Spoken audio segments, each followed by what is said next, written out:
Did you know FY26 में 10 penny stocks ने 200% से भी ज्यादा रिटर्न्स दिए। फोमो तो हो रहा होगा आपको, because let's be honest, her retail investor ने कभी ना कभी किसी मल्टी बैगर स्टॉक के चार्ट को देखकर सोचा तो जरूर होगा कि काश मैंने इसे 40-50 रुपीज के भाव में खरीद लिया होता तो आज मेरा इन्वेस्टमेंट 10x होता। हम जानते हैं कि सिर्फ शेयर प्राइस कम होने का मतलब ये नहीं कि स्टॉक सस्ता है। कंपनी की वैल्यूएशन और बिजनेस क्वालिटी हमेशा ज्यादा इंपॉर्टेंट होती है। इसलिए हमने डिसाइड किया है कि सिर्फ 100 रुपीज से कम के स्टॉक्स नहीं देखेंगे। हम ऐसे बिजनेसेस ढूंढेंगे जो प्राइस में एक्सेसिबल हैं, लेकिन क्वालिटी के कॉम्प्रोमाइज के साथ नहीं आते। तो हमने एक क्वेरी रन की जहां फोकस था consistent sales growth, profit growth और हेल्दी रिटर्न रेशियोज पर। रिजल्ट में कुछ इंटरेस्टिंग नेम सामने आए। चलिए शुरू करते हैं पहली ऐसी कंपनी से, Suzlon energy. India renewable capacity aggressively add कर रहा है, लेकिन क्लीन एनर्जी ट्रांजिशन का रियल टेस्ट कैपेसिटी नंबर से आगे है। सोलर जनरेशन शाम के बाद स्लो हो जाती है, जबकि इलेक्ट्रिसिटी डिमांड चलती रहती है। ग्रिड के इसी इम्बैलेंस को विंड एनर्जी एड्रेस करती है, and that brings Suzlon energy back into focus. Suzlon wind turbines manufacture करने के साथ प्रोजेक्ट एग्जीक्यूशन और long term operations and maintenance services तक कंप्लीट विंड सॉल्यूशंस प्रोवाइड करती है। इंडिया में 28% cumulative market share, establish manufacturing base और लार्ज सर्विस नेटवर्क कंपनी को विंड एनर्जी अपसाइकिल का डायरेक्ट बेनिफिशियरी बनाता है। And we are seeing the strength getting translated into solid execution as well. FY26 में revenue 54% grow हुआ, लेकिन EBITDA उससे भी तेज 63% बढ़ा। इसी वजह से एबिटा मार्जिन इंप्रूव होके 18.1% तक पहुंच गया। ये क्लियरली दिखाता है कि यहाँ पे ऑपरेटिंग लेवरेज प्ले आउट होना शुरू हो गया है। ऑफ कोर्स ग्रोथ के साथ रिस्क भी हैं, क्योंकि पॉलिसी चेंजेस या प्रोजेक्ट डिलेज एग्जीक्यूशन को स्लो कर सकते हैं, व्हाइल राइजिंग कंपटीशन और storage technologies long term pressure create कर सकती हैं। फिलहाल सुज़लॉन का मार्केट कैप करीब 71,590 करोड़ है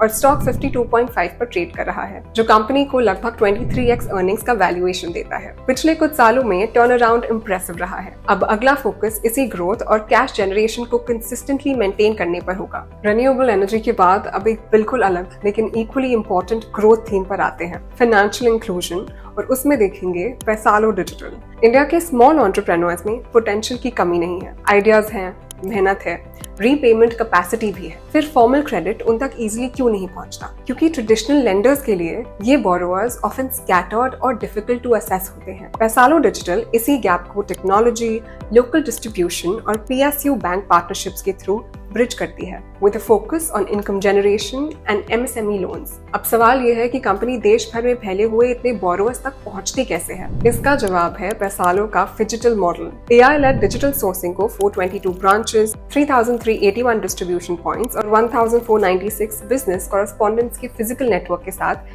इंटीग्रेट किया गया है। इससे बोरोवर सोर्सिंग और वेरिफिकेशन फास्टर होती है, कस्टमर एक्विजिशन एफिशिएंटली स्केल होता है और कंपनी अंडरसर्व्ड मार्केट्स तक भी रीच कर पाती है। प्लस एक पॉजिटिव बात यह है कि कंपनी के पोर्टफोलियो का 93% हिस्सा सिक्योर्ड लोन्स का है, मतलब ज्यादातर लोन्स के अगेंस्ट कोई ना कोई कोलैटरल एसेट प्लेज्ड होता है। इससे अगर किसी बोरोवर से रीपेमेंट में इशू भी आता है तो पोटेंशियल लॉसेस को काफी हद तक कंट्रोल किया जा सकता है। लेकिन इस बिजनेस की सबसे बड़ी स्ट्रेंथ इसका को लेंडिंग मॉडल है।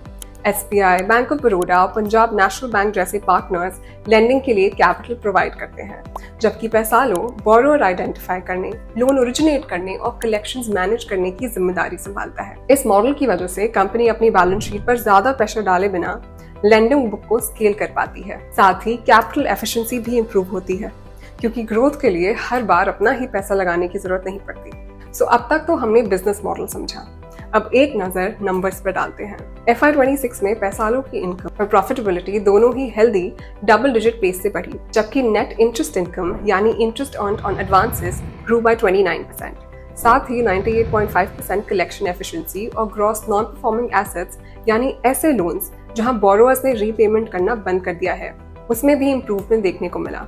इससे ये पता चलता है कि कंपनी सिर्फ अपनी लोन बुक ही एक्सपैंड नहीं कर रही, बल्कि उस ग्रोथ की क्वालिटी भी मेंटेन कर रही है। ऑफ कोर्स ग्रोथ के साथ कंसंट्रेशन रिस्क को इग्नोर नहीं किया जा सकता। कंपनी के लोन पोर्टफोलियो का एक बड़ा हिस्सा अभी भी दिल्ली और उत्तर प्रदेश जैसे 2 स्टेट्स में कॉन्सेंट्रेटेड है। अगर इन रीजन्स में इकोनॉमिक एक्टिविटी, कलेक्शंस या रेगुलेटरी एनवायरनमेंट पर प्रेशर आता है तो इसका impact loan growth, asset quality और प्रॉफिटेबिलिटी तीनों पर देखने को मिल सकता है। इसके अलावा इंटेंस NBFC कंपटीशन और डिक्लाइनिंग लेंडिंग यील्ड्स भी मार्जिन्स पर प्रेशर क्रिएट कर सकते हैं।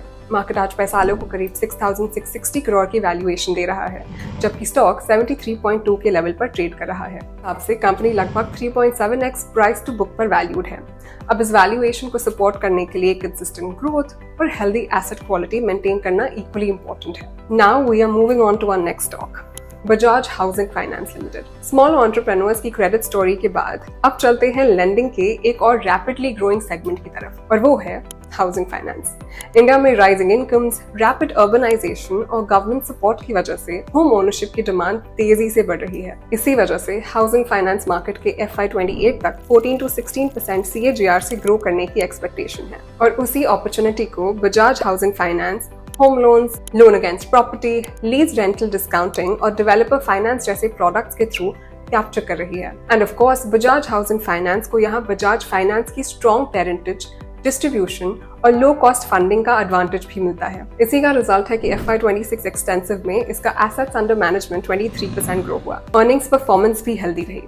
FY26 में नेट इंटरेस्ट इनकम 25% और प्रॉफिट आफ्टर टैक्स 18% ग्रो हुआ। साथ ही ऑपरेटिंग एफिशिएंसी इंप्रूव हुई, while gross non performing assets 0.27% और नेट नॉन परफॉर्मिंग एसेट्स सिर्फ 0.11% रहे, जो एसेट क्वालिटी पर स्ट्रॉन्ग कंट्रोल दिखाता है। लेकिन यहाँ एक इंपॉर्टेंट रिस्क भी समझना जरूरी है।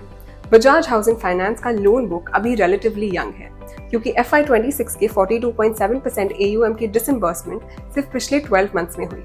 इसलिए करंट लो GNPA नंबर्स इनकरेजिंग जरूर है, लेकिन पोर्टफोलियो का रियल एसेट क्वालिटी टेस्ट तब होगा जब ये लोन्स और मैच्योर होंगे। साथ ही क्रेडिट कॉस्ट का 0.08% से बढ़कर 0.15% होना भी क्लोजली मॉनिटर करना होगा। आज के प्राइस पर बजाज हाउसिंग फाइनेंस का स्टॉक 85.4 के आसपास ट्रेड कर रहा है, जिससे कंपनी की मार्केट वैल्यूएशन करीब 71,175 करोड़ बनती है। इस हिसाब से स्टॉक लगभग 3.2x प्राइस टू बुक पर ट्रेड कर रहा है। आगे loan book growth, asset quality और रिटर्न रेशियोज ही इस वैल्यूएशन को सस्टेन करने में इंपॉर्टेंट रोल निभाएंगे। अब बात करते हैं नेक्स्ट स्टॉक की, जो है बैंक ऑफ महाराष्ट्र। पहली नजर में बैंक ऑफ महाराष्ट्र एक और PSU बैंक ही लग रहा है, लेकिन पिछले कुछ सालों में बैंक के नंबर्स एक अलग ही स्टोरी सुना रहे हैं। So what's driving this bank to consistently grow faster than many of its PSU peers? The answer lies in its loan growth across retail, agriculture and MSME segments. Advances 27% year-on-year grow हुए हैं, leading to an increase in operating profit by 21.3% year-on-year और net profit by almost 27%. और ये growth हमें दिखी बिना asset quality के compromise हुए। ग्रॉस NPA यानी टोटल बैड लोन सिर्फ 1.4% ही इंक्रीज हुए। Looking ahead, management renewable energy, data centres, vehicle finance और गोल्ड लोन्स जैसे हाई ग्रोथ सेगमेंट्स पर फोकस कर रही है। कॉर्पोरेट लोन बुक 30% ग्रो हुई है, गोल्ड लोन 75% ईयर-ऑन-ईयर बढ़े हैं और हर साल 200 नए ब्रांचेस ऐड करने का प्लान मैनेजमेंट के एक्सपेंशन रोड मैप को और क्लियर बनाता है। टोटल डिपॉजिट्स 13% ईयर-ऑन-ईयर ग्रो हुए हैं और 14,000 करोड़ का फ्रेश कासा यानी लो कॉस्ट करंट और सेविंग्स अकाउंट डिपॉजिट्स ऐड हुआ है। नए ब्रांचेस और कस्टमर एक्विजिशन पर मैनेजमेंट का फोकस डिपॉजिट फ्रेंचाइजी को ग्रेजुअली और स्ट्रॉन्ग बनाता है। Talking about valuations, bank of Maharashtra का स्टॉक 79 रुपीज के आसपास ट्रेड कर रहा है और लगभग 1.7x प्राइस टू बुक पर अवेलेबल है। लेकिन हर बैंक की तरह यहाँ भी एग्जीक्यूशन इक्वली इंपॉर्टेंट रहेगा। अगर इकोनॉमिक एक्टिविटी स्लो डाउन होती है या स्लिपेजेस बढ़ते हैं तो बोरोवर्स की रीपेमेंट एबिलिटी पर प्रेशर आ सकता है। इसका इम्पैक्ट एसेट क्वालिटी और प्रॉफिटेबिलिटी दोनों पर देखने को मिल सकता है। And now moving on to the last stock, NMDC limited. सवाल ये है कि जब इंडिया इंफ्रास्ट्रक्चर और स्टील कैपेसिटी अग्रेसिवली एक्सपैंड कर रहा है तो उस ग्रोथ का सबसे पहला बेनिफिशियरी कौन बनेगा? The answer lies much earlier in the value chain. Steel बनने से पहले आयरन ओर की जरूरत होती है और इसी चेन का सबसे इंपॉर्टेंट प्लेयर है NMDC, इंडिया का लार्जेस्ट आयरन ओर प्रोड्यूसर, जो देश की लीडिंग स्टील कंपनीज को रॉ मटेरियल सप्लाई करता है। Here's where things get interesting.